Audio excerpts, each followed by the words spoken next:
Hello viewers, আসসালামু আলাইকুম। আমি ডক্টর গাজী রিবিলিয়া, অর্থোপেডিক অ্যান্ড ট্রমা স্পেশালিস্ট হিসেবে কাজ করছি কুমিল্লা লেভেট ডায়াগনস্টিক এবং কুমিল্লা ট্রমা সেন্টারে। আমাদের একজন রোগী আলমগীর হোসেন, ওনার পেইন রিকভারি প্রসিডিউর নিয়ে কথা বলবো। আচ্ছা, আপনার সমস্যাটা কি ছিল? কোমর ব্যথা ছিল অনেক, তাই না? কোমর ব্যথা, পা গিরে গিরে হাতে গোড়া গোড়া সত্যি হাতে গোড়া গোড়া ব্যথা, হাঁটতে পারতেন না, হাঁটলে পাগুলো মনে অবশ্যই যেত, অবশ্যই যেত। কিন্তু আপনি অনেক দিন ধরে কিডনি রোগে ভুগতেছেন। ভুগতে আছি কিডনির বয়স সবসময় 4-5 এরকম থাকে। 5 বছর ধরে। আমি ইন্ডিয়াতে কতবার গেছি, ইন্ডিয়া বেশ কয়েকবার গেছি, 4-5 বার গেছি। এই কিডনির সমস্যার কারণে কোন ডাক্তার ব্যথার ওষুধ দিত না? না না, ব্যথার ওষুধ দেয় খাইলে কিডনি ফান্ড বাইরে না, পয়েন্ট বেড়ে যায়, এই জন্য ব্যথার ওষুধ খাওয়া যায় না, না সমস্যা হয়ে যায়। বা কিডনি ডাক্তাররা গেলে রাগারাগি করে কেন ব্যথার ওষুধ খাচ্ছেন, কিন্তু ব্যথাটাতে অনেক কষ্ট পাচ্ছিলেন। ব্যথা কষ্ট আমি আটতাম পারছি না। আমার কাছে যখন আসলেন আমি তখন আপনার একটা এমআরআই করাইলাম। জি, এমআরআই করে দেখলাম যে আপনার মেরুদণ্ডের রোগে অনেকগুলা জায়গায় চাপ পড়ে আছে।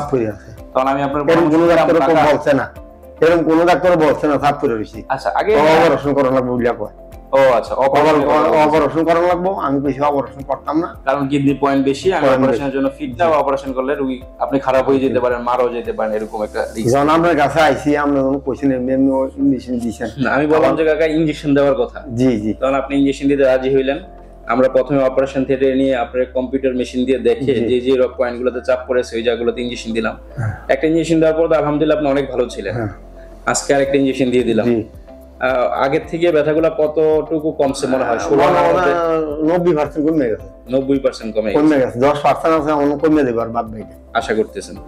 আশা করি কমে দেব। ঠিক আছে, আমি বলছেন 60% কমবো, আমি দিই বেশি কমে গেছে।